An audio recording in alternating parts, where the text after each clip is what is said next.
हाय बच्चा, good afternoon and welcome to fact in biology classes. मैं हूं उमर अहद और हम पढ़ रहे हैं ब्रीदिंग एंड रेस्पिरेशन का portion from class 11th human physiology. ठीक है, तो अभी तक हम डाइजेस्टिव सिस्टम फिनिश कर चुके हैं and respiratory system. And previous class के अंदर हमने रेस्पिरेटरी सिस्टम में समझा था कि कैसे डिफ्यूजन की मदद से बेटा हम गैसेस को गैसेस को एक्सचेंज करते हैं from alveoli of lungs to the blood stream and from blood stream to the tissues, और कैसे हम फिर टिश्यू से कार्बन डाइऑक्साइड कलेक्ट करके वापस लंग्स तक ले आते हैं। तो मतलब इन शॉर्ट हमने लास्ट क्लास में समझा था according to the partial pressure of gases कैसे ऑक्सीजन का ट्रांसपोर्ट होता है बेटा from lung to the tissues, and according to partial pressure बेटा कैसे गैसेस का ट्रांसपोर्ट होता है, कार्बन डाइऑक्साइड का ट्रांसपोर्ट होता है या कार्बन डाइऑक्साइड का एक्सचेंज होता है from tissues to the lungs बेटा। ठीक है ना, तो ये हमने लास्ट क्लास में एक्सचेंज की बात करी थी।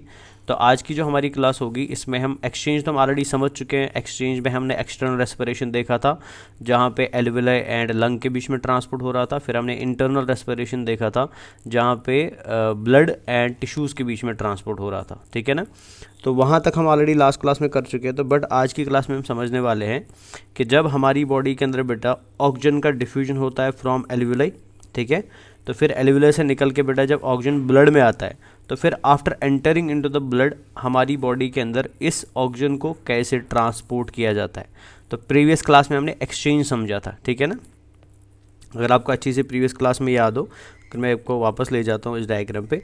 तो प्रीवियस क्लास के अंदर हमने क्या समझा था बेटा कि हमारे पास इधर था फॉर एग्जाम्पल ऑक्सीजन, ठीक है, और इधर था कार्बन डाइऑक्साइड। तो हमने प्रीवियस क्लास में बस इतना समझा कि ये ऑक्सीजन बेटा कैसे ब्लड में आएगा और ये कार्बन डाइऑक्साइड कैसे एल्वेलाई में जाएगा। So this process is called as exchange बेटा। तो जो एक्सचेंज यहाँ पे होता है ना, this exchange is called as external respiration. ठीक है, और फिर जो एक्सचेंज बेटा इधर होता था टिश्यू एंड ब्लड के बीच में होता था, इसको हम इंटरनल रेस्पिरेशन बोलते थे। तो प्रीवियस क्लास के अंदर हमने खाली एक्सचेंज की बात करी थी कि कैसे oxygen according to the gradient बेटा एल्वेलाई से निकल के ब्लड में आता है एंड कैसे कार्बन डाइऑक्साइड बेटा ब्लड से निकल के एल्वेलाई में जाता है। बट एक बार जब ऑक्सीजन ब्लड के अंदर आएगा या एक बार जब कार्बन डाइऑक्साइड ब्लड के अंदर आएगा, फिर इस ऑक्सीजन को हम कैसे कैरी फॉरवर्ड करते हैं बेटा इनसाइड द ब्लड, ठीक है ना, और कैसे हम इसको पहुंचाते हैं बेटा टिश्यूज़ के पास, या अगर मैं उल्टा बोलूँ कैसे हम कार्बन डाइऑक्साइड को बेटा ब्लड के अंदर लाने के बाद कैरी फॉरवर्ड करते हैं एंड कैसे हम इस कार्बन डाइऑक्साइड को वापस लंग तक पहुंचाते हैं बेटा। सो दिस मैकेनिज्म को हम आज पढ़ने वाले हैं and this mechanism is called as transport of gas. तो प्रीवियस जो टॉपिक था ना, दैट वाज नॉट ट्रांसपोर्ट बेटा, दैट वाज ओनली एक्सचेंज। तो प्रीवियस क्लास में हमने एक्सचेंज समझा कि कैसे गैसेस का एक्सचेंज होता है between the lungs and blood बेटा, या between the blood and tissues. But आज हम पढ़ने वाले हैं कि जो आपकी बॉडी के अंदर ये गैस ब्लड के अंदर आएगा, तो ब्लड के अंदर बेटा प्लाज्मा में एंड आरबीसी की मदद से कैसे हम इन गैसेस को मूव कराएंगे from lungs to the tissues और from tissues to back to lungs. So this movement of gases inside the blood vessels बेटा जो हम आज पढ़ने वाले हैं, this movement of gases inside the blood vessels either through plasma, चाहे ये प्लाज्मा के थ्रू हो या चाहे आरबीसी की वजह से हो बेटा, this movement is called as transport of gases. तो आज का हमारा जो टॉपिक होगा वो होगा ट्रांसपोर्ट ऑफ गैसेस। ठीक है, अब ट्रांसपोर्ट ऑफ गैस शुरू करने से पहले हम कुछ इंपॉर्टेंट टर्म्स की यहाँ पे बात करेंगे which are very very important, because जब मैं आपको ट्रांसपोर्ट पढ़ाऊंगा तो ये टर्म्स बहुत जगह रिपीट होने वाली है हर बार। तो इसलिए हम क्या करते हैं, सबसे पहले इन टर्म्स को समझ लेते हैं कि ये टर्म का मतलब क्या होता है, और फिर हम आगे बढ़ेंगे बेटा जहाँ पे हम ट्रांसपोर्ट को डिटेल में देखेंगे। ठीक है, होता क्या एक्चुअल में कि जब हम अपनी बॉडी की बात करते हैं, ठीक है, तो अगर मैं ट्रांसपोर्ट ऑफ गैस को थोड़ा यहाँ पे सिंपलीफाई कर दूं,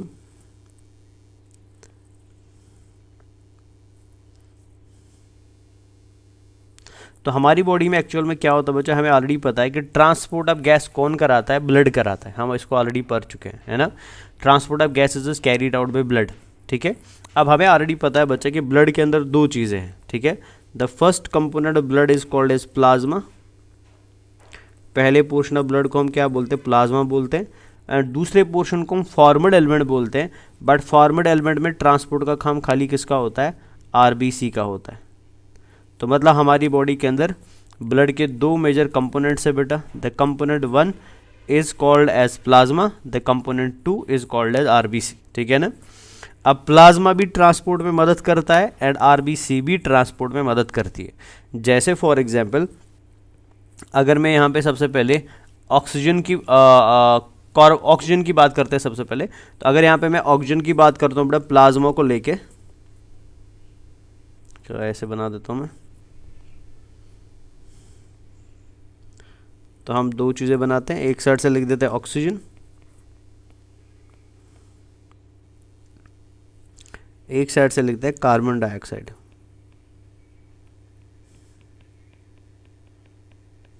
ठीक है ना।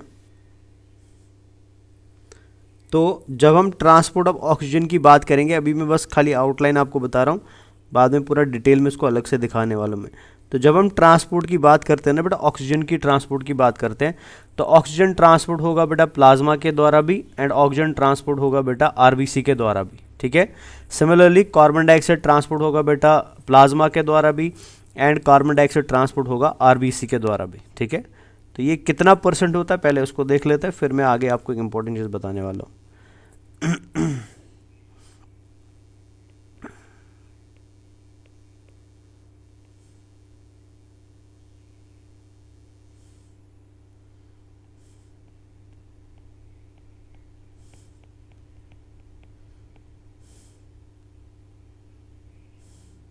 ठीक है, ऐसे हो गई।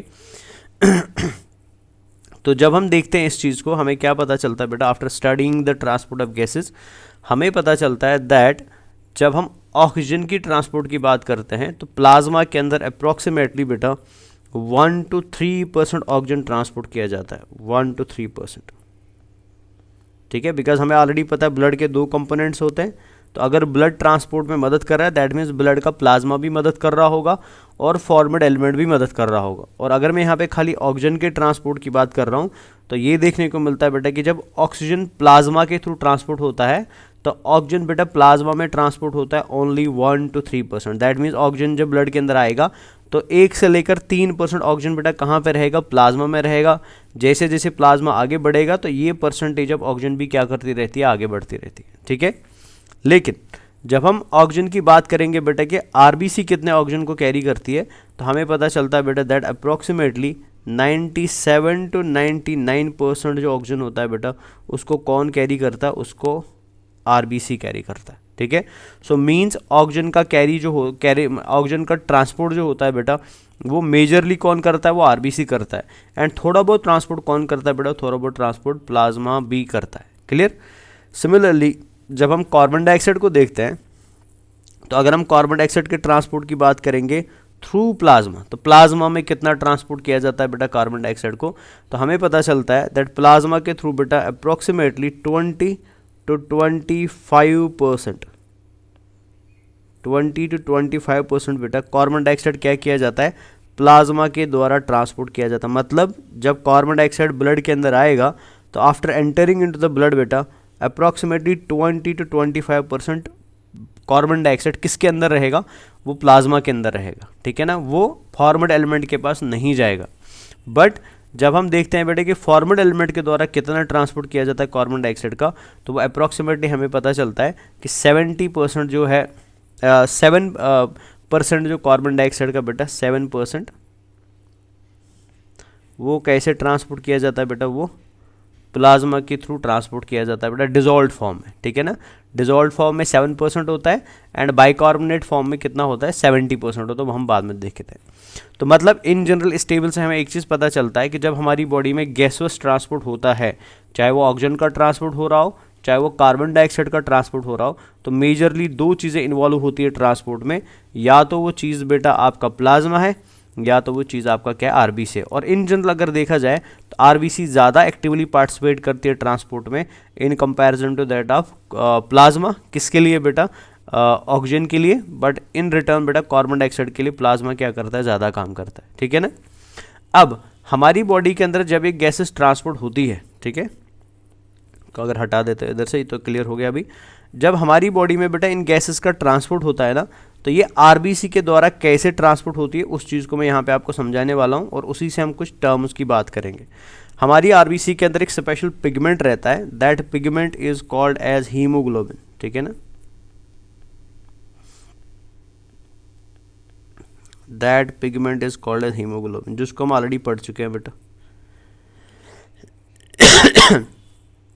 तो हमारी बॉडी में जो गैसेस ट्रांसपोर्ट कराने वाला पिगमेंट है, ठीक है ना, जो हमारी बॉडी का ब्लड पिगमेंट है बेटा, जो गैसेस को ट्रांसपोर्ट करने में मदद करता है, उस पिगमेंट को हम क्या बोलते हैं, उसको हम हीमोग्लोबिन बोलते हैं। तो ये जो हीमोग्लोबिन होता है बच्चा, ये प्लाज्मा के अंदर हमारी बॉडी में नहीं होता है, ऑल्दो इनवर्टेब्रेट्स में ये प्लाज्मा में मिलता था, ठीक है। ऐसे ब्लड को हम हीमोलिम्फ बोलते थे बेटा, लेकिन हमारी बॉडी के अंदर ऐसा नहीं है। हमारी बॉडी के अंदर ये कहाँ मिलता है बेटा, ये इनसाइड आरबीसी ही मिलता है, ये प्लाज्मा के अंदर देखने को नहीं मिलता है बच्चा। सो दैट मीन्स कि अगर हमारी बॉडी अगर हमारी बॉडी ऑक्सीजन को कैरी करती है, अगर हमारी बॉडी कार्बन डाइऑक्साइड को कैरी करती है, किसी और गैस को कैरी करती है बेटा, तो वो गैस कैसे कैरी किया जाएगा, वो किया जाएगा कैरी थ्रू आरबीसी, बट किसकी मदद से, हीमोग्लोबिन की मदद से। मतलब ये हमारी आरबीसी है, इस आरबीसी के अंदर फिर हीमोग्लोबिन होगा, तो यही हीमोग्लोबिन बेटा अपने अंदर या अपने आप के साथ बेटा किन को अटैच करवाएगा, ऑक्सीजन को अटैच करवाएगा, कार्बन डाइऑक्साइड को अटैच करवाएगा, फिर उनको क्या करेगा, फिर उनको ट्रांसपोर्ट करेगा। सो that means haemoglobin during transport of gases बेटा बाइंड करता है किसके साथ, ये बाइंड करेगा बेटा ऑक्सीजन के साथ, ठीक है ना। और ये किसके साथ बाइंड करेगा बेटा, ये बाइंड करेगा कार्बन डाइऑक्साइड के साथ, बिकॉज अगर इनको ट्रांसपोर्ट कराना है तो ट्रांसपोर्ट कराने के लिए इन गैसेस को क्या करना पड़ेगा, बाइंड करना पड़ेगा बेटा। So that means for the transport of oxygen या for the transport of carbon dioxide by RBC बेटा, कार्बन डाइऑक्साइड एंड ऑक्सीजन को हीमोग्लोबिन के साथ बाइंड करना ज़रूरी है, एसेंशियल है, तभी जाके इनका क्या हो सकता है, ट्रांसपोर्ट हो सकता है। समझ आया। अब यहाँ पे इंपॉर्टेंट याद क्या रखना आपको बच्चा, कि जब ऑक्सीजन हीमोग्लोबिन के साथ बाइंड करता है, this mechanism is called as oxygenation बेटा। इस प्रोसेस को हम क्या बोलते हैं, इसको हम ऑक्सीजनेशन बोलते हैं। याद रखेंगे, जब हीमोग्लोबिन एंड ऑक्सीजन आपस में बाइंड करेंगे, सो ऐसी प्रोसेस को हम क्या बोलते हैं, इसको हम ऑक्सीजनेशन बोलते हैं। एंड इस ऑक्सीजनेशन की वजह से बेटा एक कॉम्प्लेक्स बनेगा, that complex is called as HbO2 complex बेटा। तो इस कॉम्प्लेक्स को हम क्या बोलते हैं, this is called as HbO2 complex, ठीक है ना। And this HbO2 complex is pronounced as, इसको हम बेटा प्रोनाउंस करते हैं एज ऑक्सी हीमोग्लोबिन बेटा, ऑक्सी हीमोग्लोबिन। समझ आया ना। तो HbO2 का मतलब क्या होता है, HbO2 का मतलब होता है ऑक्सी हीमोग्लोबिन। ये एग्जाम में पूछी जाती है टर्म्स। तो ऑक्सी हीमोग्लोबिन का मतलब क्या होता है बेटा, कि जब ऑक्सीजन किसके साथ जुड़ेगा, हीमोग्लोबिन के साथ जुड़ेगा। अब कितने जुड़ेंगे, कैसे जुड़ेंगे, वो बाद में देखेंगे। तो जब ऑक्सीजन बेटा किसके साथ जुड़ता है, हीमोग्लोबिन के साथ जुड़ता है, ताकि ऑक्सीजन का हीमोग्लोबिन क्या कराए बेटा, ट्रांसपोर्ट कराए, तो एक कॉम्प्लेक्स फॉर्मेशन होती है बेटा। That complex formation is called as HbO2 complex. और इस कॉम्प्लेक्स को हम प्रोनाउंस कैसे करते हैं, एज ऑक्सी हीमोग्लोबिन करते हैं बेटा। समझ आया ना। तो ऑक्सी हीमोग्लोबिन का मतलब क्या होता है बेटा, पैचअप होता है। किस किस का पैचअप, हीमोग्लोबिन एंड ऑक्सीजन का पैचअप। क्लियर है। सिमिलरली जैसे ऑक्सी हीमोग्लोबिन का फॉर्मेशन हुआ, वैसे ही बेटा क्या होता है, कार्बन डाइऑक्साइड भी किसके साथ जुड़ सकता है बेटा, हीमोग्लोबिन के साथ जुड़ सकता है, ठीक है ना। मतलब कार्बन डाइऑक्साइड बेटा किसके साथ कंबाइन होगा, हीमोग्लोबिन के साथ कंबाइन होगा, यानी कार्बन डाइऑक्साइड का एडिशन हीमोग्लोबिन के साथ हो रहा है, ठीक है ना। सो जब कार्बन डाइऑक्साइड एंड हीमोग्लोबिन आपस में जुड़ते हैं, तो सिमिलरली बच्चा यहाँ पे भी क्या बनेगा, यहाँ पे एक कॉम्प्लेक्स बनेगा बेटा। तो ये कॉम्प्लेक्स बन गया यहाँ पे, ठीक है। And this complex is pronounced as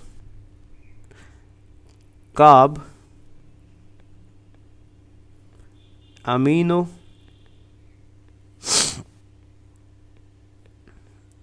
haemoglobin, ठीक है। तो इसको हम क्या बोलते हैं बेटा, इसको हम नाम देते हैं कार्ब अमीनो हीमोग्लोबिन बेटा। तो कार्ब अमीनो हीमोग्लोबिन क्या होता है बेटा, this is the complex formed during the transport of gases between carbon dioxide and haemoglobin. मतलब जब हीमोग्लोबिन एंड कार्बन डाइऑक्साइड आपस में जुड़ते हैं, तो उनकी वजह से एक कॉम्प्लेक्स का फॉर्मेशन होता है, ताकि कार्बन डाइऑक्साइड का ट्रांसपोर्ट हो सके उस कॉम्प्लेक्स की वजह से। सो दिस कॉम्प्लेक्स और this structure is called as carbaminohaemoglobin बेटा। समझ गए ना। अब यहाँ पे याद रखना है कि ऑल्दो नेचर के अंदर बेटा oxygen and carbon dioxide haemoglobin के साथ बाइंड होते हैं, ठीक है ना, because oxygen and carbon dioxide का परसेंटेज बाकी गैसेस के कंपैरिजन में ज़्यादा है, ठीक है। मतलब रिएक्टिव जिन गैसेस के साथ हीमोग्लोबिन इंटरेक्ट कर सकता है उनमें कार्बन डाइऑक्साइड और ऑक्सीजन का कॉन्सेंट्रेशन ज़्यादा है, जैसे इसका 21% है, इसका 0.03 to 0.04% है, ठीक है। लेकिन कभी कभी क्या होता है बेटा, किसी कंडीशन में, किसी डेंजरस कंडीशन में बेटा, कभी कभी क्या होता है कि अगर आपके एटमॉस्फेयर के अंदर बेटा कार्बन डाइऑक्साइड एंड ऑक्सीजन के कंपैरिजन में ये वाला गैस ज़्यादा है बेटा, this is a very harmful, this is a very dangerous gas. इस गैस को हम क्या बोलते हैं, इसको हम कार्बन मोनोऑक्साइड बोलते हैं, ठीक है। This gas is called as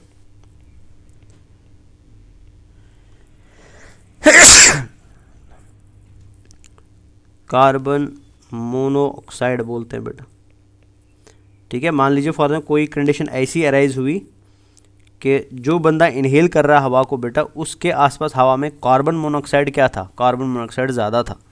तो ऐसी कंडीशन में क्या होता है, जो हीमोग्लोबिन है ना बच्चा, वो कार्बन डाइऑक्साइड के साथ बाइंड नहीं करता है, वो ऑक्सीजन के साथ बाइंड नहीं करता है।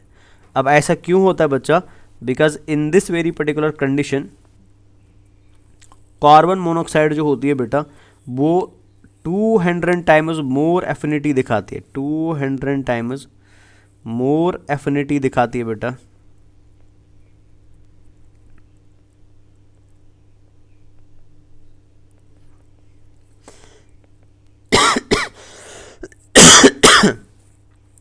देन ऑक्सीजन, ठीक है। किसके साथ, हीमोग्लोबिन के साथ बेटा, ठीक है। सो दैट मीन्स यहाँ पे हो क्या रहा है, मान लीजिए फॉर एग्जांपल आपके पास कार्बन मोनोऑक्साइड के 10 मॉलिक्यूल्स है, ऑक्सीजन के 10 मॉलिक्यूल्स है, और यहाँ पे बेटा हीमोग्लोबिन प्रेजेंट है। तो हीमोग्लोबिन क्या करेगा बेटा, वो प्रेफर करेगा किसके साथ बाइंड करना, कार्बन मोनोऑक्साइड के साथ, in comparison to that of oxygen. तो मतलब ऐसी कंडीशन में कार्बन मोनोऑक्साइड जो है बेटा, वो बाइंड किससे करेगा, हीमोग्लोबिन के साथ, ऑक्सीजन के साथ कोई भी बाइंडिंग नहीं होती है। सो दैट मीन्स दिस कंडीशन के अंदर ऑक्सी हीमोग्लोबिन या कार्ब अमीनो हीमोग्लोबिन के कॉम्प्लेक्सेस नहीं बन पाते हैं बेटा, बिकॉज कार्बन मोनोऑक्साइड के लिए हीमोग्लोबिन क्या दिखाता है, मोर एफिनिटी दिखाता है बेटा, ज़्यादा एफिनिटी दिखाता है। तो ऐसी कंडीशन में फिर क्या होगा, यहाँ पे एक नया कॉम्प्लेक्स बनेगा बेटा, ठीक है ना। So that new complex is called as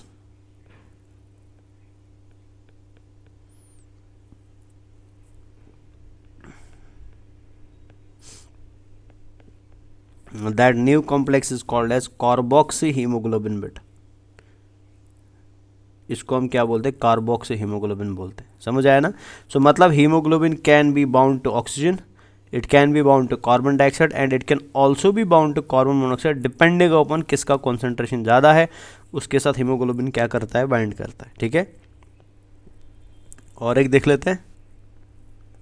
अब कभी कभी क्या होता है बच्चा कि हमारा हीमोग्लोबिन जो है बिसाइड्स थीस 3 गैसेस बेटा, ये कभी कभी O3 के साथ, O3 मतलब ओजोन बेटा, ठीक है ना, या फ्री रेडिकल के साथ, ये एग्जाम में क्वेश्चन पूछा गया है, या फ्री रेडिकल्स के जो रिएक्टिव ऑक्सीजन स्पीशीज होती है या रिएक्टिव इलेक्ट्रॉन्स होते हैं बेटा, या कभी कभी ये नाइट्रेट के साथ भी क्या कर सकता है, बाइंड कर सकता है बेटा। मान लीजिए फॉर एग्जाम्पल कोई पर्सन बेटा पानी पी रहा है और उस पानी में बेटा फर्टिलाइज़र की वजह से, जो हम खेतों में फर्टिलाइज़र डालते हैं उसकी वजह से नाइट्रेट ज़्यादा है, या कोई पर्सन ज़्यादा जंक फूड खाता है बेटा तो उसके ब्लड में फ्री रेडिकल ज़्यादा बनते हैं, या कोई ओजोन है बेटा डायरेक्टली O3 का इन्हेलेशन, नॉर्मली O3 हमारे एटमॉस्फेयर में नहीं है बट O3 आप बना सकते हैं बेटा, वो उसको इनहेल कर रहा है in presence of, in absence of O2 बेटा। तो ऐसी तीनों कंडीशन में क्या होगा, हीमोग्लोबिन ऑक्सीजन कार्बन डाइऑक्साइड के साथ बाइंड नहीं करेगा, वो किन के साथ बाइंड करेगा बेटा, इन सबस्टेंसेस के साथ बाइंड करेगा बच्चा, समझ आया ना।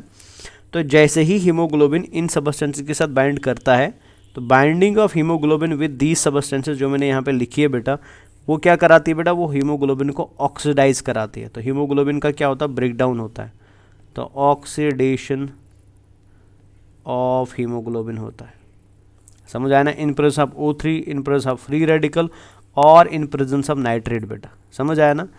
तो हमारी बॉडी के अंदर जब हीमोग्लोबिन का ऑक्सीडेशन होता है तो हीमोग्लोबिन में जो आयरन है ना, वो आयरन कन्वर्ट होता है बेटा आयरन ऑक्साइड में। आयरन कन्वर्ट किस में हो गया, आयरन ऑक्साइड में कन्वर्ट हो गया बेटा बाय दीज सबस्टेंसेस जो मैंने ऊपर ये लिखी है। जैसे आयरन ऑक्साइड का फॉर्मेशन होता है तो हमारा हीमोग्लोबिन बेटा कन्वर्ट होता है एक और सबस्टेंस में, so that substance is called as methaemoglobin बेटा।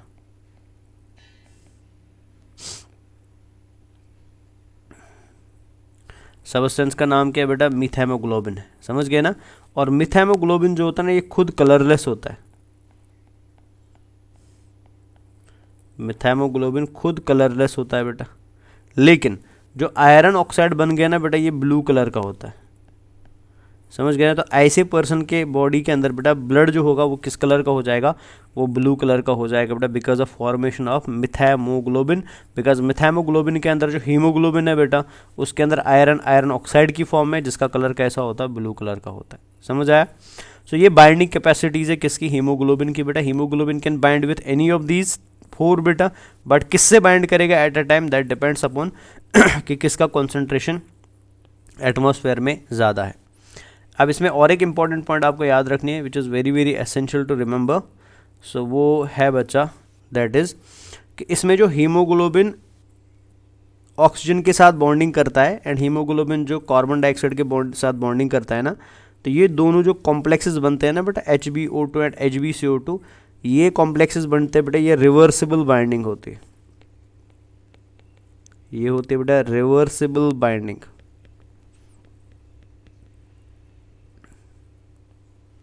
अबे रिवर्सिबल बाइंडिंग का मतलब क्या हुआ? इसका मतलब मान लीजिए फॉर एग्जाम्पल मेरे पास HbO2 है, ठीक है, मतलब ऑक्सी हीमोग्लोबिन है। जब ये ऑक्सी हीमोग्लोबिन बेटा सेल के पास पहुंचेगा या टिश्यू के पास पहुंचेगा, तो टिश्यू के पास पहुंचते ही टिश्यू के अंदर कार्बन डाइऑक्साइड क्या होता है? ज़्यादा होता है। ऑक्सीजन क्या होता है बेटा? कम होता है। तो ऐसी कंडीशन में क्या होगा? ये HbO2 ब्रेक होगा इंटू Hb प्लस O2 बेटा। O2 सेल में जाएगा और ये किसके साथ जुड़ेगा? कार्बन डाइऑक्साइड के साथ जुड़ेगा। सो मतलब ये कॉम्प्लेक्स बेटा चेंज हो सकता है डिपेंडिंग अपॉन किसका कॉन्सेंट्रेशन ज़्यादा है। बट अगर आप इन दो कॉम्प्लेक्सेस की बात करेंगे बेटा, ठीक है ना, ये दो कॉम्प्लेक्स हमने यहाँ पे बनाए which is methaemoglobin and carboxy haemoglobin बेटा, ये दोनों कॉम्प्लेक्स क्या होते हैं? ये इरिवर्सिबल बाइंडिंग शो करते हैं बेटा।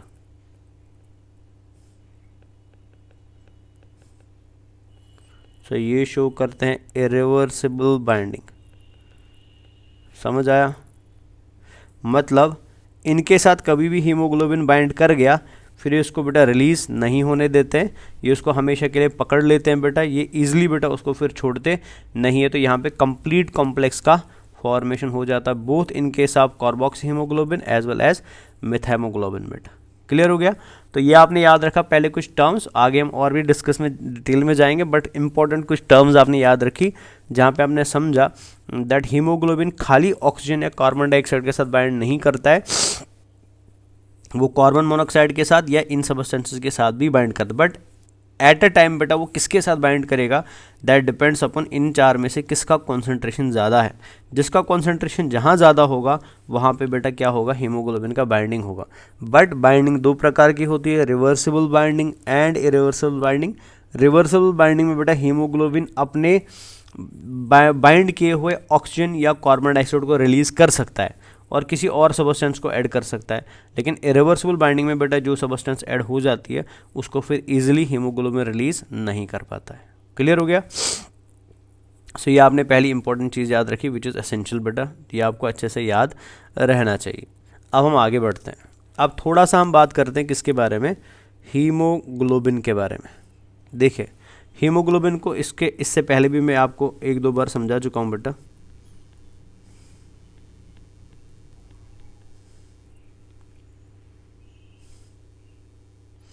हम ऑलरेडी जानते हैं दैट हीमोग्लोबिन एक क्वाटरनरी प्रोटीन है,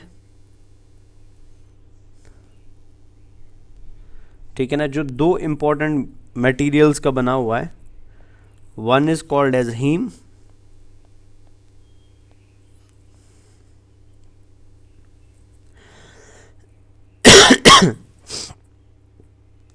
and another one is called as globulin protein बेटा।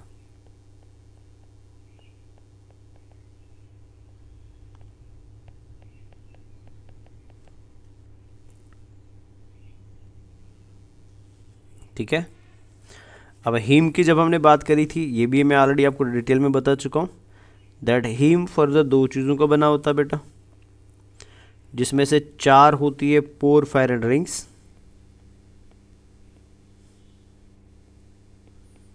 4 पोरफायरिन रिंग्स होती है,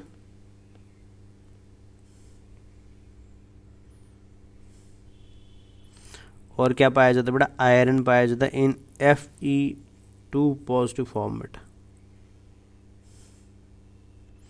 क्लियर है ना। और ग्लोबिन में बेटा आपको क्या मिलता है,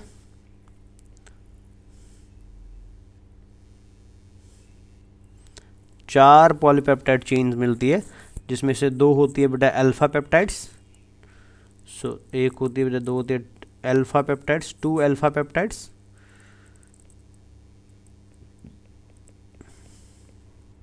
एंड 2 बीटा पेप्टाइड्स, है ना,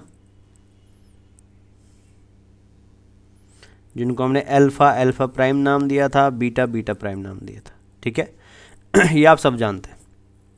अब मान लीजिए फॉर एग्जाम्पल मैं इन पेप्टाइड्स में से बेटा खाली एक सिंगल पेप्टाइड की बात कर, फॉर एग्जाम्पल हम एक अल्फा पेप्टाइड लेते हैं। मैं आपको ऑलरेडी बता चुका हूँ बेटा एक चीज़ के, अल्फा पेप्टाइड के पास होते हैं 141 अमाइनो एसिड्स, ठीक है, एंड बीटा पेप्टाइड के पास होते हैं बेटा 146 अमाइनो एसिड्स, बिकॉज ये प्रोटीन है तो किससे बनेगा, अमाइनो एसिड से ही बनेगा बेटा। और हम एक चीज़ ऑलरेडी जानते हैं बेटा कि जब प्रोटीन का फॉर्मेशन होता है ना, प्रोटीन के अंदर बेटा हम अमाइनो एसिड्स को ऐसे जोड़ते हैं, एक एक करके अमाइनो एसिड्स को जोड़ते हैं, ठीक है। तो हम सिंगल सिंगल करके बेटा अमाइनो एसिड्स को जोड़ते हैं। So this chain of amino acids बेटा जो एक साथ जुड़ जाती है ना आपस में, so this chain of amino acid के बीच में क्या पाए जाते हैं बेटा, स्पेसिफिक बॉन्ड्स पाए जाते हैं, जिन बॉन्ड्स को हम क्या बोलते हैं, पेप्टाइड बॉन्ड्स बोलते हैं। ठीक है। सो ये सब के सब बॉन्ड जो आपको दिखाई दे रहे हैं ना बीच में, तो ये सारे बॉन्ड्स कौन से बॉन्ड्स है बेटा, these all are peptide bonds बेटा। समझ आया यहाँ तक। अब एक चीज़ मैं ऑलरेडी आपको क्लास में पहले ही भी बता चुका हूँ कि जब एक प्राइमरी प्रोटीन को आप देखते हैं, प्राइमरी प्रोटीन में जब सारे अमाइनो एसिड्स जुड़ते हैं ना, तो जुड़ने के बाद बेटा प्रोटीन के एक साइड में NH2 ग्रुप फ्री रहता है और एक साइड में COOH ग्रुप फ्री रहता है बेटा। याद आ रहा है, बायोमॉलिक्यूल में पढ़ा चुका हूँ बेटा। सो जिस साइड में बेटा NH2 ग्रुप फ्री रहता है, that side is called as N terminal, इसको हम एन टर्मिनल बोलते हैं। और जिस साइड में कार्बोक्सिलिक ग्रुप फ्री रहता है उसको हम क्या बोलते हैं, सी टर्मिनल बोलते हैं। तो मतलब हर एक प्रोटीन का एक एन टर्मिनल होता है और एक सी टर्मिनल होता है, एंड बीच में बेटा अमाइनो एसिड्स होते हैं, और उन अमाइनो एसिड्स के बीच में कौन से बॉन्ड्स होते हैं, प्राइमरी प्रोटीन में पेप्टाइड बॉन्ड्स होते हैं बेटा। ये तो सभी को पता है, हमको बचा। अब इम्पॉर्टेंट यहाँ पे बताना ये क्यों था, बिकॉज जब हम हीमोग्लोबिन का फॉर्मेशन कराते हैं, ठीक है, तो मैं इधर दिखा देता हूँ नेक्स्ट पेज में, जब हम हीमोग्लोबिन का फॉर्मेशन कराते हैं ना बच्चा, so during the formation of haemoglobin क्या होता है कि ये जो पेप्टाइड चेन्स होती है, जैसे मैं यहाँ पे बना लेता हूँ फॉर एग्जांपल, तो ये बार एग्जाम मान लीजिए ये एक पेप्टाइड चेन है बेटा हमारा, ऐसे बना लेते हैं।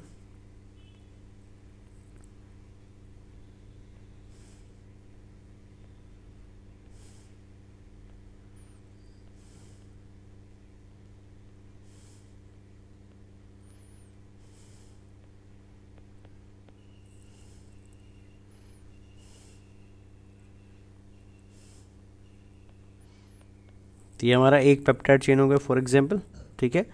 तो जब ये पेप्टाइड चेन्स बेटा अमाइनो एसिड की फॉर्मेशन में यूज़ होती है ना, सॉरी हीमोग्लोबिन के फॉर्मेशन में यूज़ होती है, so during the formation of haemoglobin बचा, ये पेप्टाइड चेन्स जो है ये अपने आप को अरेंज करती है बेटा कुछ इस तरीके से, ध्यान से देख लेना आप।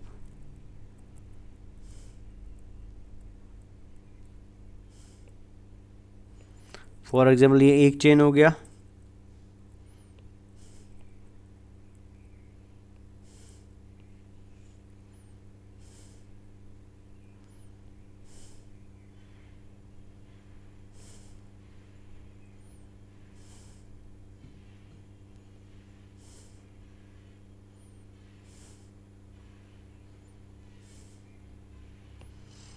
ये दूसरा चेन हो गया,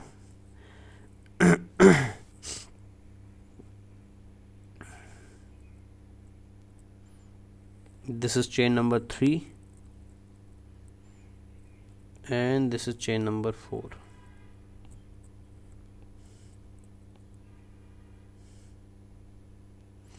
बिकॉज 4 पॉलीपेप्टाइड चेन्स की मैंने अभी बात करी थी ना, ठीक है। अगर आप ध्यान से देखेंगे बेटा यहाँ पे क्या हुआ कि जो 4 पॉलीपेप्टाइड चेन्स आपस में जुड़ रही है, ठीक है ना, किसको बनाने के लिए बेटा, हीमोग्लोबिन को बनाने के लिए, तो वो अपने कार्बोक्सिलिक ग्रुप्स को क्या करती है, अपने आसपास रख दिया, सेंटर की तरफ अरेंज करती है।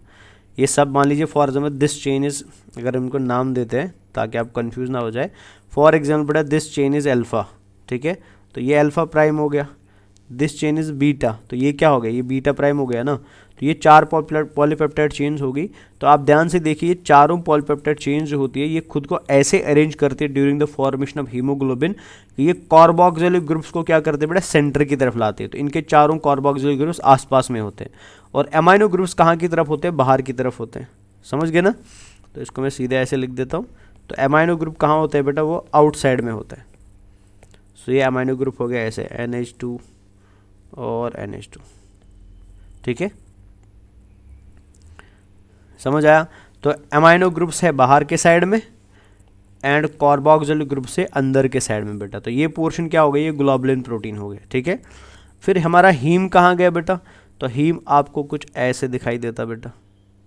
सो हीम आपको इसी ग्लोबुलिन प्रोटीन के साथ में जुड़ा मिलेगा। तो यहाँ पे आपको क्या मिलेगा बेटा, हीम मिलेगा।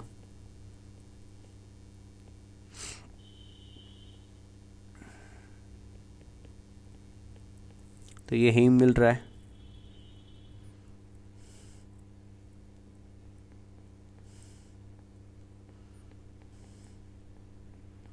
ये हीम इधर हो गया,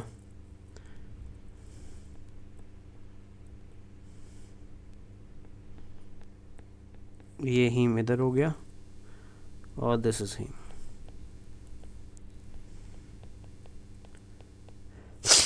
समझ आया, क्लियर। फिर उसके ऊपर पोरफायरिन होगा, वो हम बाद में, वो यहाँ पे बनाने का ज़रूरत नहीं है हमको, ठीक है। तो आप देख सकते हैं बेटा, आपका हीम आ गया, आपके पॉलीपेप्टाइड 4 चेन्स आ गई, ठीक है। तो ये एक तरीके से बन गया आपका हीमोग्लोबिन बेटा। अब ये बनाना ज़रूरी क्यों था हमारे लिए, बिकॉज इसी स्ट्रक्चर से हम समझेंगे बच्चा कि कैसे हीमोग्लोबिन के साथ ऑक्सीजन बाइंड करता है और कैसे कार्बन डाइऑक्साइड बाइंड करता है, ठीक है ना। सबसे पहले मैं कार्बन डाइऑक्साइड से शुरू करता हूँ। आप याद रखेंगे एक इम्पॉर्टेंट चीज़ जो एग्ज़ाम में पूछी जाती है, बट बहुत सारे बच्चों के इसमें कन्फ्यूजन है बेटा। आपको याद रखना है कि जब भी हीमोग्लोबिन के पास कार्बन डाइऑक्साइड बाइंडिंग के लिए आएगा और बनाना चाहेगा बेटा कार्ब अमीनो हीमोग्लोबिन, तो कार्ब अमीनो हीमोग्लोबिन के टाइम पे कार्बन डाइऑक्साइड कभी भी आयरन के साथ बॉन्ड नहीं बनाता है बेटा। ये बहुत सारे बच्चों को नहीं पता है, बट आपके दिमाग में ये कॉन्सेप्ट क्लियर होना चाहिए। मतलब जब मैं HbCO2 बनाऊंगा बेटा, कार्ब अमीनो हीमोग्लोबिन बनाऊंगा, so during the formation of carb amino haemoglobin CO2 का बाइंडिंग बेटा आयरन के साथ, हीम के साथ नहीं होता है। तो फिर किसके साथ होता है बेटा, एमाइनो ग्रुप के साथ होता है। तो मतलब ये ऐसे जुड़ेगा, एमाइनो ग्रुप के साथ कार्बन डाइऑक्साइड जुड़ा, यहाँ पे अमाइनो ग्रुप के साथ कार्बन डाइऑक्साइड जुड़ा, समझ गए ना। यहाँ पे अमाइनो ग्रुप के साथ कौन जुड़ा है बेटा, कार्बन डाइऑक्साइड जुड़ा, सॉरी, यहाँ पे अमाइनो ग्रुप के साथ बेटा कार्बन डाइऑक्साइड जुड़ा, और यहाँ पे भी अमाइनो ग्रुप के साथ क्या जुड़ा, कार्बन डाइऑक्साइड जुड़ा। दिख रहा है आपको। तो अगर आप इस कॉम्प्लेक्स को ध्यान से देखेंगे बच्चा, तो इस कॉम्प्लेक्स में कौन किसके साथ जुड़ा, यहाँ पे कार्बन डाइऑक्साइड जुड़ा बेटा किसके साथ, अमाइनो ग्रुप के साथ। लेकिन कार्बन डाइऑक्साइड जो अमाइनो ग्रुप के साथ जुड़ा ना, वो एक्चुअल में थ्रू अमाइनो ग्रुप बेटा किसके साथ जुड़ रहा है, वो रियलिटी में थ्रू अमाइनो ग्रुप हीमोग्लोबिन के साथ जुड़ रहा है बेटा, है ना। मतलब ये यूज़ कर रहा है अमाइनो ग्रुप को किसके साथ जुड़ने के लिए, हीमोग्लोबिन के साथ जुड़ने के लिए बेटा। So that is why this complex is called as carbaminohaemoglobin बेटा, ठीक है ना। इस कॉम्प्लेक्स को हम क्या बोलते हैं, कार्ब, बिकॉज कार्बन डाइऑक्साइड जुड़ रहा है बेटा, अमीनो बिकॉज अमाइनो ग्रुप को यूज़ कर रहा है जोड़ने के लिए बेटा, हीमोग्लोबिन बेटा, बिकॉज पिगमेंट जो है बेटा जिससे बाइंडिंग हो रही है वो कौन है, वो हीमोग्लोबिन है। समझ आया ना। So this complex is called as carbaminohaemoglobin. समझ गए। अब यहाँ पे इंपॉर्टेंट और एक पॉइंट याद रखना है कि जिस हीमोग्लोबिन मॉलिक्यूल पे कार्बन डाइऑक्साइड बाइंड करेगा बेटा, मान लीजिए फॉर एग्जांपल 4 कार्बन डाइऑक्साइड यहाँ पे आपको दिख रहे हैं ना जुड़ गए। मान लीजिए फॉर एग्जांपल पहली बार ये कार्बन डाइऑक्साइड आ गए जुड़ने पे, मतलब जोड़ने के लिए ये कार्बन डाइऑक्साइड आया हीमोग्लोबिन ए के पास। So this is haemoglobin A मान लेते फॉर एग्जांपल। तो कार्बन डाइऑक्साइड जब आया बेटा हीमोग्लोबिन ए के पास, वो बाइंड कर गया फर्स्ट पोजीशन पे। अब जो ये रिमेनिंग 3 पोजीशंस है ना बेटा, इन पे कभी भी ऑक्सीजन बाइंड नहीं कर पाएगा बेटा। यहाँ पे ओनली कौन बाइंड करता है, यहाँ पे ओनली कार्बन डाइऑक्साइड बाइंड करता है। मतलब एक हीमोग्लोबिन पे जो 4 साइड बाइंडिंग की होती है ना, उन 4 साइड्स पे या तो कार्बन डाइऑक्साइड बाइंड करेगा या तो ऑक्सीजन बाइंड करेगा। अब ये किस चीज़ पे डिपेंड होता है बेटा, ये डिपेंड होता है कि पहले उस पर क्या बाइंड कर गया। अगर उस पर पहले कार्बन डाइऑक्साइड बाइंड कर गया तो आगे आके बेटा सब जगह पे कार्बन डाइऑक्साइड ही बाइंड होगा। लेकिन अगर इस पर बेटा ऑक्सीजन बाइंड कर गया तो फिर बाद में क्या होगा, ऑक्सीजन ही बाइंड होगा, फिर कार्बन डाइऑक्साइड का बाइंडिंग नहीं होता है बच्चा। समझ आया? सो मतलब एक हीमोग्लोबिन के अंदर ईदर कार्बन डाइऑक्साइड जुड़ा होगा या ईदर ऑक्सीजन जुड़ा होगा, because binding of carbon dioxide जो है ना, वो ऑक्सीजन की एक्टिव साइड पे या बाइंडिंग साइड को चेंज कर देता है बेटा। या बाइंडिंग ऑफ ऑक्सीजन जो है ना बेटा, वो कार्बन डाइऑक्साइड की एक्टिव साइड को क्या करता है, चेंज कर देता है। मतलब अगर यहाँ पे कार्बन डाइऑक्साइड बाइंड कर गया तो binding of carbon dioxide modify करता है किसको, बाइंडिंग साइड ऑफ ऑक्सीजन को। सो मतलब यहाँ पे ऑक्सीजन बाइंड नहीं कर पाएगा बेटा।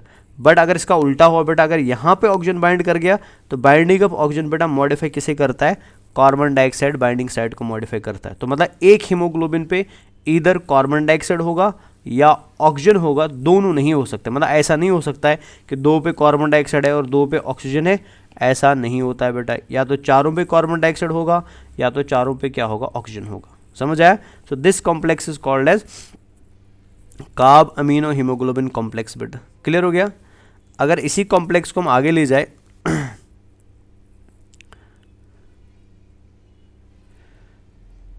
तो हम इसको आगे ले जाए बेटा, तो हमको और एक कॉम्प्लेक्स कुछ ऐसा मिल सकता है। अगेन सेम कंडीशन है, ठीक है, लेकिन अब मॉडिफिकेशन हो जाएगा बेटा। अब यहाँ पे कार्बन डाइऑक्साइड फॉर एग्जांपल नहीं आ रहा है, ठीक है, कार्बन डाइऑक्साइड की बाइंडिंग नहीं हो रही है बेटा। पार्शियल प्रेशर ऑक्सीजन का ज़्यादा था तो ऑटोमेटिकली कार्बन डाइऑक्साइड नहीं बाइंड कर रहा है। लेकिन आपने कल की क्लास में देखा था बेटा, जब ब्लड में ऑक्सीजन होता है उस टाइम पे कार्बन डाइऑक्साइड भी होता है, वो तो आपको सभी को पता है।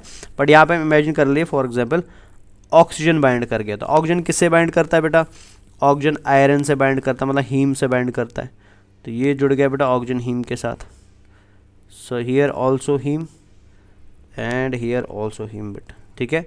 तो ये जो कॉम्प्लेक्स यहाँ पे आपको दिख रहा है बना हुआ बेटा, ठीक है, this complex is called as oxyhaemoglobin complex बेटा। इस कॉम्प्लेक्स को हम क्या बोलते हैं, इसको हम ऑक्सी हीमोग्लोबिन कॉम्प्लेक्स बोलते हैं। समझ आया ना? तो ऑक्सी हीमोग्लोबिन कॉम्प्लेक्स किस किस के बीच में बनता है बेटा, तो ऑक्सी हीमोग्लोबिन कॉम्प्लेक्स बनता है हीम एंड ऑक्सीजन के बीच में। एंड कार्ब अमीनो कॉम्प्लेक्स किस के बीच में बनता है बेटा, वो बनता है amino group and carbon dioxide के बीच में, ठीक है। और एक हीमोग्लोबिन मॉलिक्यूल के ऊपर ईदर कार्बन डाइऑक्साइड जुड़ा होगा या ऑक्सीजन जुड़ा होगा। तो मतलब अगर इसको समराइज किया जाए तो हाँ, समरी में हम क्या लिख सकते हैं बेटा, एक हीमोग्लोबिन मॉलिक्यूल पे कितने ऑक्सीजन बाइंड करते हैं, 4 मॉलिक्यूल ऑफ ऑक्सीजन बाइंड करते हैं, 4 मॉलिक्यूल ऑफ ऑक्सीजन बाइंड करते हैं बेटा with 4 iron of haem in each haemoglobin, ठीक है। और लिख सकते हैं बेटा 4 मॉलिक्यूल बेटा ऑफ कार्बन डाइऑक्साइड, ठीक है, बाइंड करते हैं बेटा with 4 amino groups of globulin in each haemoglobin, ठीक है। तो ये समरी आप सिंपल में याद रख सकते हैं बच्चा। तो एक हीमोग्लोबिन कैरी करता है 4 ऑक्सीजन को या 4 कार्बन डाइऑक्साइड को बेटा, डिपेंडिंग अपॉन, अब ये किस चीज़ पे डिपेंड करेगा, डिपेंडिंग अपॉन कि ऑक्सीजन बाइंड कर रहा है कि कार्बन डाइऑक्साइड बाइंड कर रहा है। क्लियर हो गया ये? और एक इंपॉर्टेंट पॉइंट याद रखना है, एट अ टाइम कितनी गैसेस बाइंड हो सकती है, 1 गैस बेटा। Either it can be oxygen और either it can be carbon dioxide, ठीक है। याद रखेंगे ईदर ऑक्सीजन और कार्बन डाइऑक्साइड बेटा, और कार्बन, दोनों कभी भी नहीं हो सकते बेटा। क्लियर हो गया ये? सो आई होप ये आपको समझ आ गया। अभी हम आगे बढ़ते हैं बच्चा, ठीक है। अब एनसीईआरटी में एक इम्पॉर्टेंट लाइन लिखी हुई है, उस चीज़ को मैं यहाँ पर लिख देता हूँ। एनसीईआरटी में लिखा है बेटा, this is very very important for exam.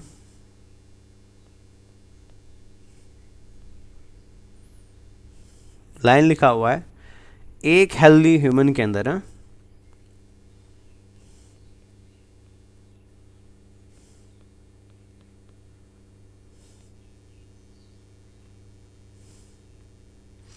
In a healthy human बेटा,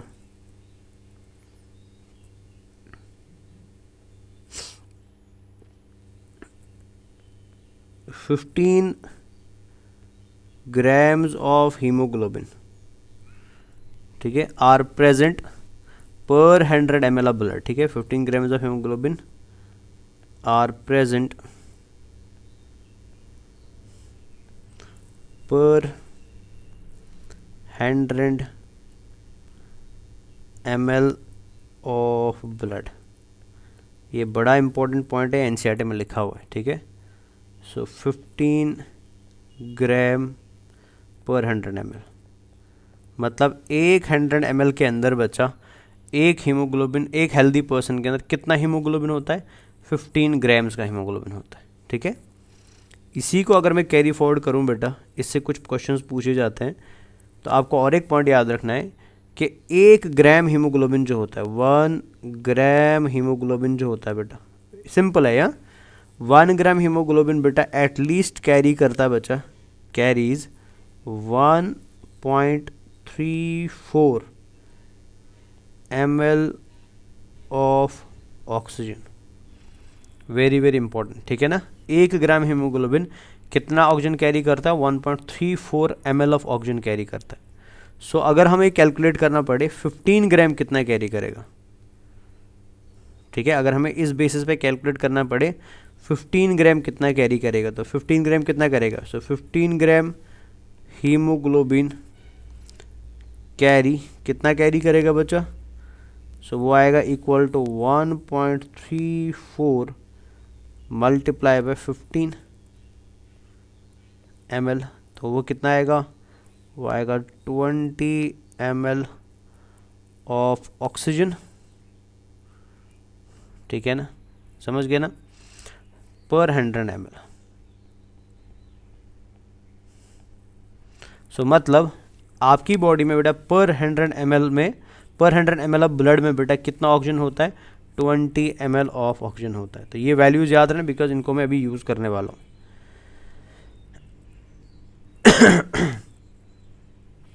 1 ग्राम में तो ऑटोमेटिकली 15 में कितना होगा बेटा? 20 ml ऑफ ऑक्सीजन होगा, समझ गए ना। तो इस चीज़ को हम यूज़ करेंगे बेटा समझने के लिए, ट्रांसपोर्ट ऑफ ऑक्सीजन, ठीक है ना। तो ये इंपॉर्टेंट है, इसको आप अच्छे से याद रखेंगे। तो सबसे पहले हम समझ लेते हैं transport of oxygen and carbon dioxide during resting condition. तो मैं यहाँ पर लिख देता हूँ, तो ड्यूरिंग रेस्टिंग कंडीशन बेटा,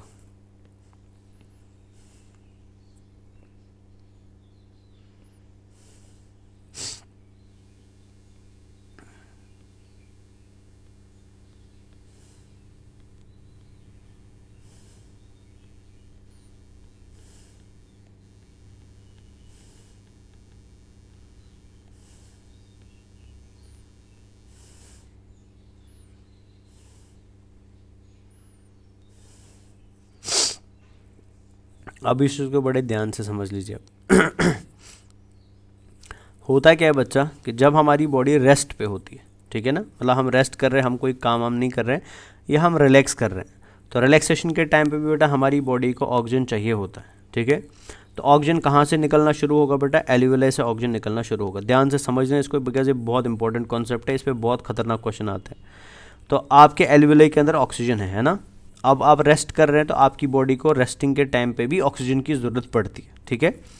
तो ये ऑक्सीजन आपकी बॉडी को कहाँ से मिलेगा? ये आपकी बॉडी को मिलेगा लंग से, एंड लंग में कहाँ से मिलेगा? एल्वियोलाई से मिलेगा। तो आप यहाँ पे देख सकते हैं आपके पास एक एल्वियोलाई है और एल्वियोलाई के पास ऑक्सीजन है। अभी मैं कार्बन डाइऑक्साइड यहाँ पे नेगलेक्ट कर रहा हूँ, मैं खाली ऑक्सीजन पे फोकस कर रहा हूँ बेटा।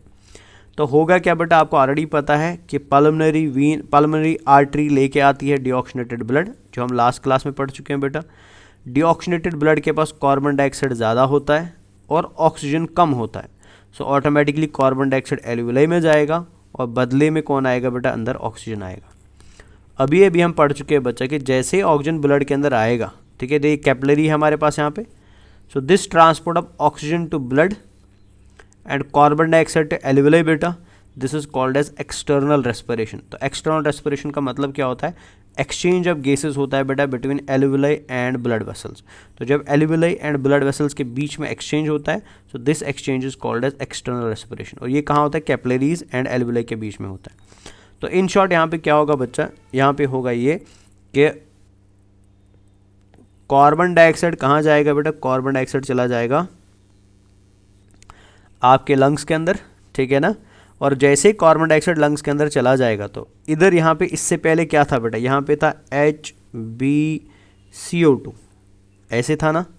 तो जैसे ही बेटा ये पहुँचा लंग्स के पास तो CO2 एंड Hb का बॉन्ड ब्रेक होगा, बिकॉज ये था कार्ब अमीनो हीमोग्लोबिन। लेकिन जैसे लंग्स के पास पहुँचा तो लंग्स के अंदर ऑक्सीजन की कॉन्सेंट्रेशन बहुत ज़्यादा है लेकिन कार्बन डाइऑक्साइड की कम है बेटा। तो ऑटोमेटिकली कार्बन डाइऑक्साइड कहाँ की तरफ जाएगा, लो कॉन्सेंट्रेशन की तरफ जाएगा।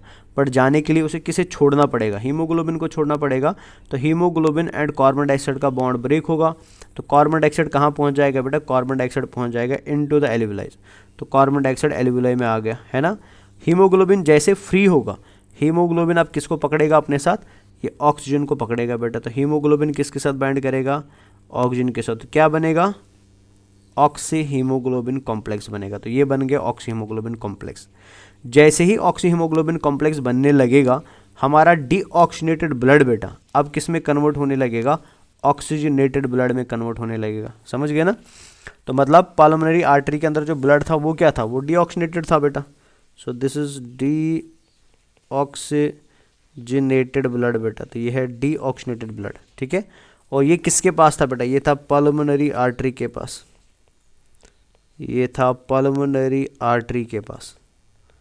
जैसे पल्मोनरी आर्टरी लंग के पास पहुंची तो पल्मोनरी आर्टरी के अंदर क्या हो बेटा, हीमोग्लोबिन एंड कार्बन डाइऑक्साइड का जो कॉम्प्लेक्स था, कार्ब अमीनो कॉम्प्लेक्स था, वो स्प्लिट हो गया, वो ब्रेक हो गया, उनके बीच में बेटा ब्रेकअप हुआ। और जैसे ब्रेकअप हुआ कार्बन डाइऑक्साइड निकल के एल्वियोलाई में पहुंचा, लेकिन सेम टाइम बेटा ऑक्सीजन अंदर आया। और जैसे ऑक्सीजन अंदर आया बेटा वो किससे बाइंड कर गया, हीमोग्लोबिन के साथ। और क्या बना, ऑक्सी हीमोग्लोबिन कॉम्प्लेक्स बना। अब ये ऑक्सी हीमोग्लोबिन कॉम्प्लेक्स कहाँ आएगा बेटा, ये पल्मोनरी वीन के अंदर आएगा। ये ऑक्सीनेटेड ब्लड बन गया ना अभी बेटा। तो अभी ऑक्सीनेटेड ब्लड लंग से बाहर आ रहा है और जैसे लंग से बाहर आएगा तो कहाँ आएगा, ये आएगा पल्मोनरी वीन्स के अंदर बेटा, है ना। और पल्मोनरी वीन कहाँ आएगी, पल्मोनरी वीन आएंगी कहाँ पे, हार्ट के लेफ्ट साइड में पल्मोनरी वीन आएंगी। अब इंपॉर्टेंट आपको यहाँ पे जो याद रखना एक्चुअल इन्फॉर्मेशन दैट इज कि जो कार्बोक्सी हीमोग्लोबिन, सो जो ऑक्सी हीमोग्लोबिन कॉम्प्लेक्स यहाँ पे बनता है ना बच्चा, तो इस ऑक्सी हीमोग्लोबिन कॉम्प्लेक्स में कितना % ऑक्सीजन होता है, तो वो हम ऑलरेडी थोड़ी देर पहले पढ़ चुके हैं बेटा। तो कितना ऑक्सीजन होता है, वो होता है 20 ml ऑफ ऑक्सीजन पर 100 ml ऑफ ब्लड, पर 100 ml ऑफ ब्लड बेटा। जस्ट अभी थोड़ी देर पहले मैं आपको बता चुका हूँ ये चीज़।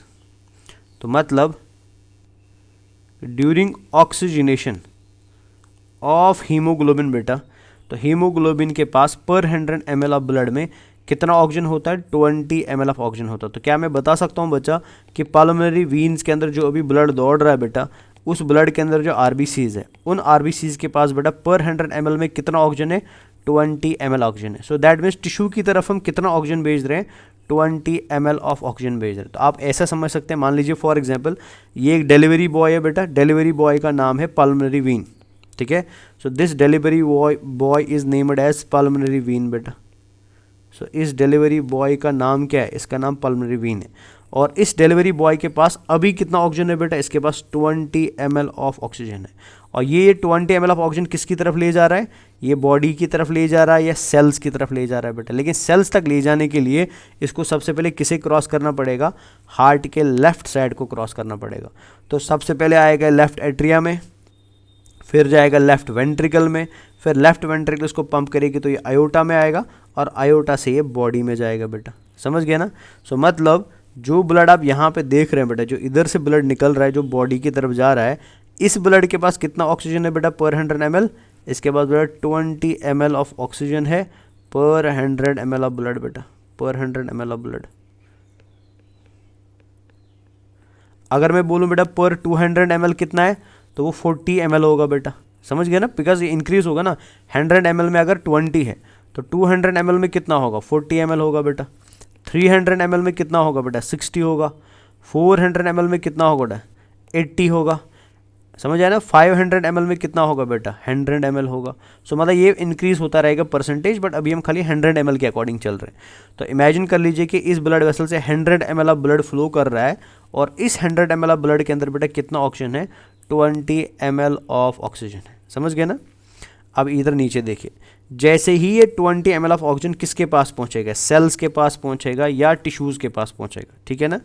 तो मैंने आपको पहले ही बोला बेटा कि अभी हमारी सेल जो है, अगर मैं इसको थोड़ा जूम कर देता हूँ, अभी हमारी जो सेल है ना बेटा वो किस कंडीशन में है। एक सेल को हम न्यूक्लियस हटा देते हैं। अभी हमारी सेल जो है बेटा वो किस कंडीशन में, रेस्टिंग कंडीशन, मतलब हम रेस्ट कर रहे हैं।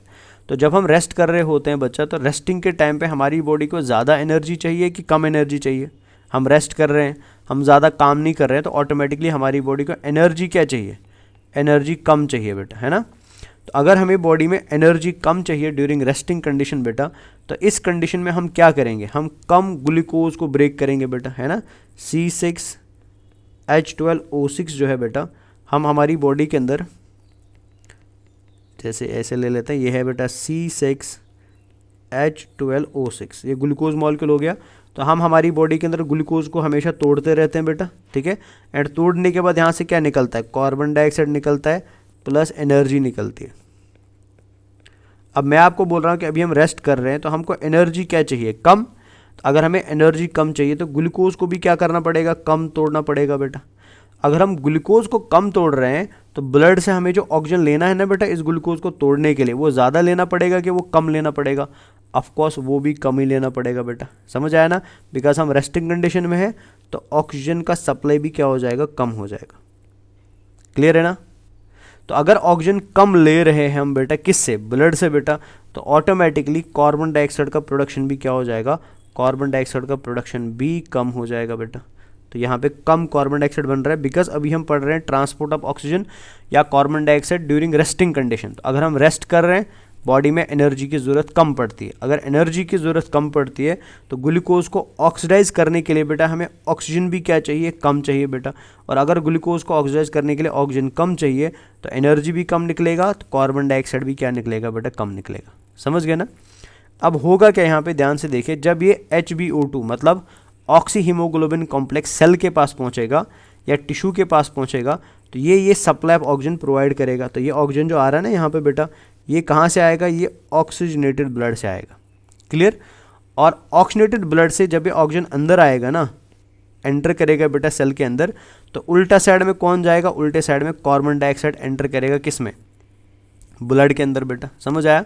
बट इस ऑक्सीजन को अंदर लाने के लिए, ध्यान से देख लेना, इस ऑक्सीजन को अंदर लाने के लिए बेटा हमें सबसे पहले ऑक्सी हीमोग्लोबिन कॉम्प्लेक्स को क्या करना पड़ेगा, तोड़ना पड़ेगा। बिकॉज HbO2 जो है ना, इनकी दोस्ती बहुत अच्छी है आपस में। O2 बेटा Hb को छोड़ना नहीं चाहता है, लेकिन हमारी सेल्स को बेटा O2 की ज़रूरत है, चाहे कम ही ज़रूरत है लेकिन ज़रूरत तो है ना। तो अगर हम O2 को अंदर भेजना चाहते हैं तो बेटा हीमोग्लोबिन और O2 को तो अलग करना पड़ेगा ना।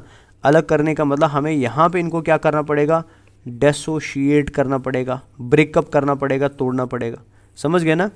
बट यहाँ पे होता क्या है बच्चा, HbO2 आपस में ब्रेकअप तब तक नहीं करेंगे जब तक ये कार्बन डाइऑक्साइड ब्लड के अंदर एंटर नहीं करेगा। मतलब HbO2 की फॉर्म में ही रहेगा तब तक जब तक आसपास के एरिया में कार्बन डाइऑक्साइड का कॉन्सेंट्रेशन नहीं बढ़ेगा बेटा।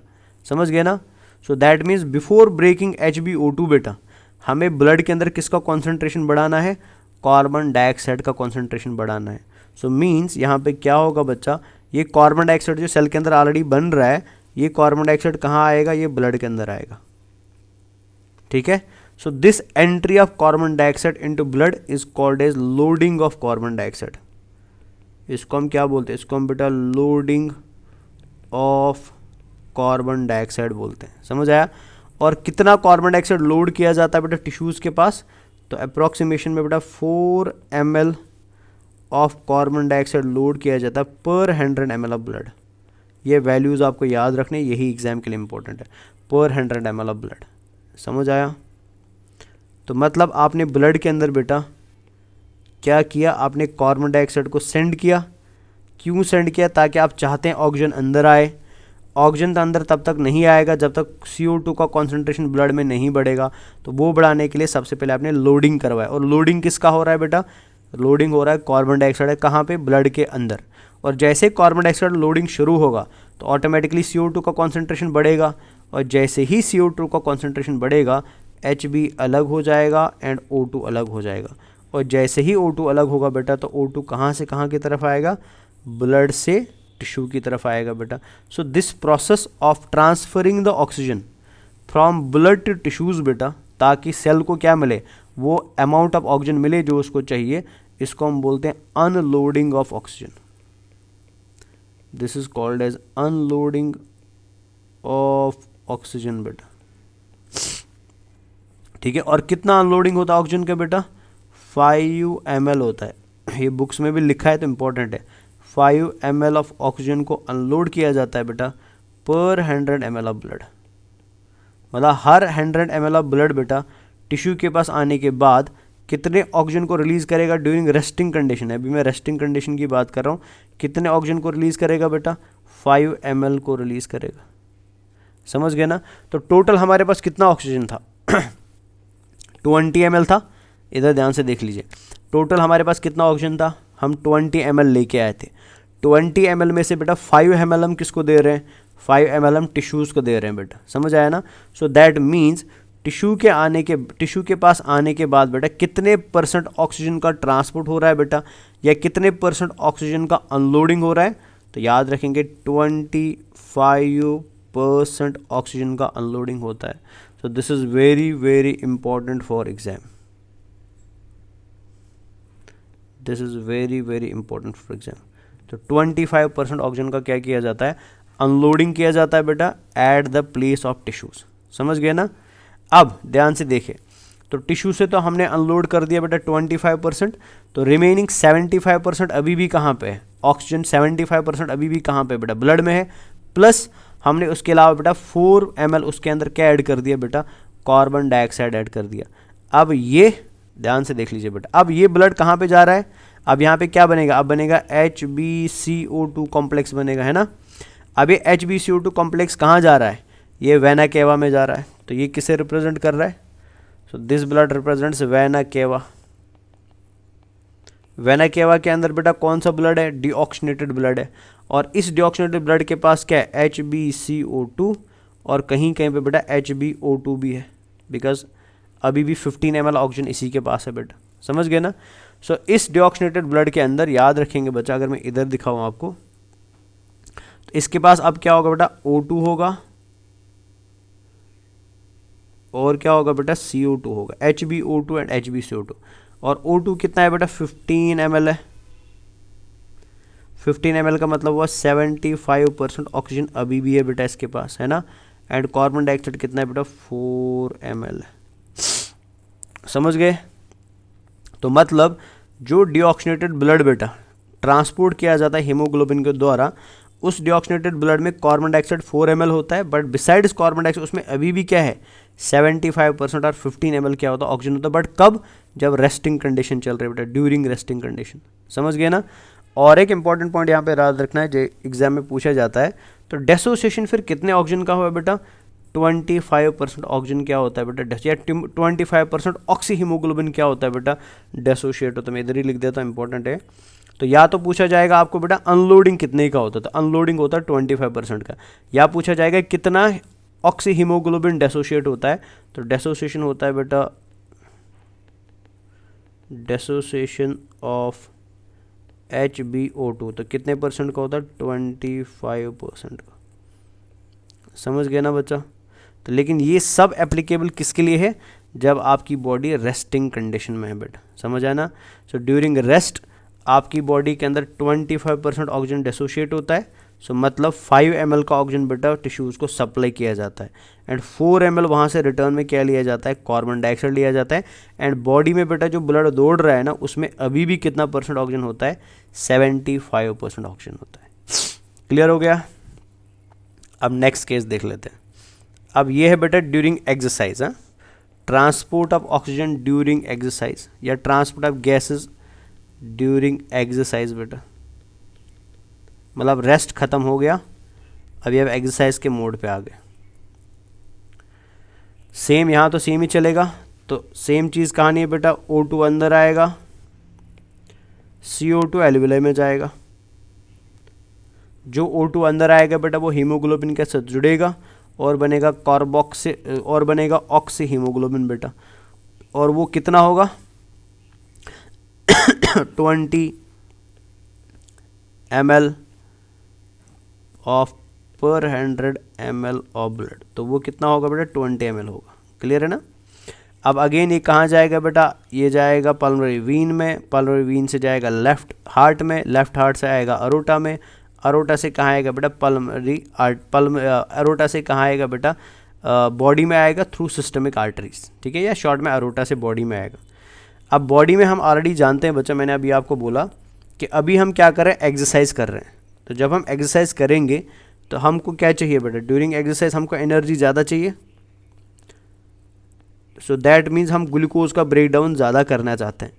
ग्लूकोज का ब्रेक डाउन ज़्यादा करेंगे तो क्या बनेगा, ज़्यादा कार्बन डाइऑक्साइड ज़्यादा बनेगा, प्लस एनर्जी भी क्या बनेगी बेटा, ज़्यादा बनेगी।